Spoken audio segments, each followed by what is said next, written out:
اس کو کہتے ہیں توحید۔ دہرائیں گے، اللہ کی ذات، اللہ کے نام، اللہ کی صفتیں، اللہ کے کام، اللہ کے ساتھ کی جانے والے عبادتوں میں کسی کو شریک نہ کرتے ہوئے یہ سارے حقوق کس کے حوالے کر دینا؟ ایک اللہ کے حوالے کر دینا۔ کس کے بتلائے طریقے کے مطابق؟ محمد صلی اللہ علیہ وسلم کے بتلائے ہوئے طریقے کے مطابق حوالے کر دینے کا نام توحید ہے۔ تو توحید، اللہ کا تعارف، اللہ کا تعارف۔ مکی صورتوں میں آپ کو کون سا ٹاپک ملے گا؟ فوکل پوائنٹ، محور، جس کے اطراف پورا ٹاپک گھوم رہا ہے، توحید، رسالت، رسولوں کے بارے میں۔ مکی صورتوں میں آپ دیکھیں گے پورے رسولوں کی تاریخ ہے۔ وہ رسول وہ قوم کے پاس آئے تو وہ قوم نے ان کے ساتھ ایسا کیا، وہ رسول وہ قوم کے پاس آئے تو انہوں نے ایسا کیا۔ تو پورے رسولوں، کچھ رسولوں کے نام ملیں گے آپ کو، اور کئی رسولوں کے نام قرآن مجید میں نہیں بتائے گئے۔ وَرُسُلًا قَدْ قَصَصْنَاهُمْ عَلَيْكَ مِنْ قَبْلُ وَرُسُلًا لَمْ نَقْصُصْهُمْ عَلَيْكَ وَكَلَّمَ اللَّهُ مُوسَىٰ تَكْلِيمًا۔ اے اللہ کے نبی صلی اللہ علیہ وسلم، ہم نے آپ کو چند رسولوں کے نام بتائے ہیں اور کئی رسولوں کے ہم نے آپ کو نام نہیں بتائے ہیں۔ تو نام کے پیچھے پڑھنے کی ضرورت نہیں ہے، جتنے بتا دیے گئے وہ ہمارے لیے کافی ہے، جو نہیں ہے اس کے پیچھے جانے کی ضرورت نہیں ہے۔ سورہ حجرات سورہ نمبر 49 کے آیت نمبر 1 میں اللہ تعالیٰ ارشاد فرما رہے ہیں، یا ایھا الذین آمنوا لا تقدموا بین یدی اللہ ورسولہ، اے وہ لوگوں جو ایمان لائے ہو، اللہ اور اس کے رسول کے آگے مت بڑھو۔ جو چیز نہیں بتائے گی میں اپنی طرف سے کیسے بتاؤں گا؟ اللہ اور اس کے رسول صلی اللہ علیہ وسلم نے جو نام نہیں بتایا میں اپنی طرف سے کیسے بتاؤں گا؟ نہیں ہو سکتا۔ تو جتنا بتایا گا اس پر خاموش رہو، جتنا بتایا گا اس کو فالو کرو، اسی میں تمہارے لیے عافیت ہے۔ سورہ بنی اسرائیل سورہ نمبر 17 کے آیت نمبر 36 میں اللہ تعالیٰ ارشاد فرما رہے ہیں، وَلَا تَقْفُ مَا لَيْسَ لَكَ بِهِ عِلْمٌ، اس کے پیچھے مت پڑو جس کے بارے میں تمہیں علم نہیں ہے۔ ہو سکتا کہ آدمی بھٹک جائے گا۔ جو معلوم ہے اس پر عمل کرو، جو معلوم نہیں ہے وہ تحقیق کرنے کی کوشش کرو، بغیر جانے کے جو دل میں عمل مت کرو۔ تو اب مکے کی صورتوں کے اندر آپ کو 3 ٹاپک ملیں گے۔ توحید سے اللہ کا تعارف بہت ملے گا آپ کو، رسولوں کا تعارف بہت ملے گا آپ کو، آخرت کا تعارف آپ کو بہت ملے گا۔ کیا فائدہ ہے تینوں کا؟ اگر ایک آدمی اپنے آپ کو عمل، ایک فاؤنڈیشن ڈالنا، آپ بلاری کے اندر آپ چاہ رہے ہیں کہ آنے والے نوجوان نسلوں کی میں تربیت کرنا چاہ رہا ہوں، تو نبی صلی اللہ علیہ وسلم نے جیسے تربیت کی، اگر ویسے تربیت کریں گے تو رزلٹ آئے گا۔ ہم اپنی طرف سے جو سوچیں گے ویسا تربیت کریں گے تو رزلٹ نہیں آئے گا۔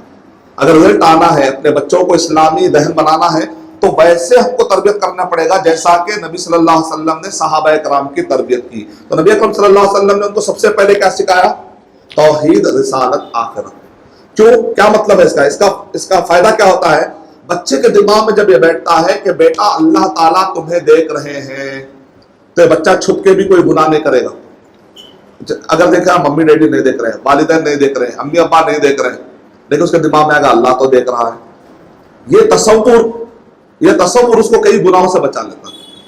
اس کے بعد وہ اندھیرے میں چھپ کر بھی کوئی گناہ نہیں کرتا۔ کیوں؟ اس کے دماغ میں بیٹھا ہوا ہے کہ کوئی نہیں دیکھ رہا تو کیا ہوا، لیکن اللہ تعالیٰ تو مجھے دیکھ رہے، میں یہاں پر ڈنڈی کیوں ماروں، میں یہاں پر فلاں کی غیبت، ارے وہ آدمی تو نہیں سنا لیکن میں اس کی غیبت کر سکتا ہوں، لیکن آپ کہیں نہیں اللہ تعالیٰ ناراض ہو جائے گا، میں اس کی غیبت نہیں کروں گا، میں اس کی چغلخوری نہیں کروں گا، میں شرک نہیں کروں گا، میں بدعت نہیں کروں گا، میں فلاں کے ساتھ ایسا نہیں کروں گا۔ تو توحید کا فائدہ یہ ہے کہ آدمی کا عمل اکیلے میں بھی اچھا ہو جاتا ہے۔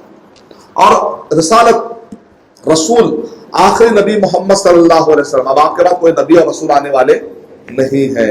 اس سے پہلے جتنے بھی رسول اور نبی آ گئے، اگر وہ واپس آئیں گے، اگر موسیٰ علیہ السلام بھی واپس آئیں گے تو نبی اکرم صلی اللہ علیہ وسلم نے ارشاد فرمایا ان کو بھی کوئی شریعت فالو کرنا پڑے گا، اللہ کے رسول صلی اللہ علیہ وسلم۔ عیسیٰ علیہ السلام دوبارہ جب آئیں گے تو وہ محمد صلی اللہ علیہ وسلم کے بتلائے طریقے کے مطابق چلے۔ اس کا مطلب نکلا کہ محمد صلی اللہ علیہ وسلم سے بڑھ کر کوئی امام نہیں، محمد صلی اللہ علیہ وسلم سے بڑھ کر اب کوئی عالم نہیں، محمد صلی اللہ علیہ وسلم کی شریعت کے مقابلے میں اپنا کوئی تورات چلے گی، اب نہ کوئی انجیل چلے گی، اب نہ کوئی صحف ابراہیم، کیونکہ یہ تو اللہ ہی نے نازل کی، لیکن اس کے باوجود بھی اب قرآن مجید کا یہ مرتبہ ہے، نبی صلی اللہ علیہ وسلم کے سنت کا یہ مقام ہے کہ قرآن اور سنت کے آ جانے کے بعد جب تورات نہیں چل سکتی، جب انجیل نہیں چل سکتی، اور جب صحف ابراہیم اور زبور نہیں چل سکتی، تو پھر آج کے دور کے کسی بھی عالم کا قول بھی نہیں چل سکتا، کوئی بھی امام کی بات بھی نہیں چل سکتی۔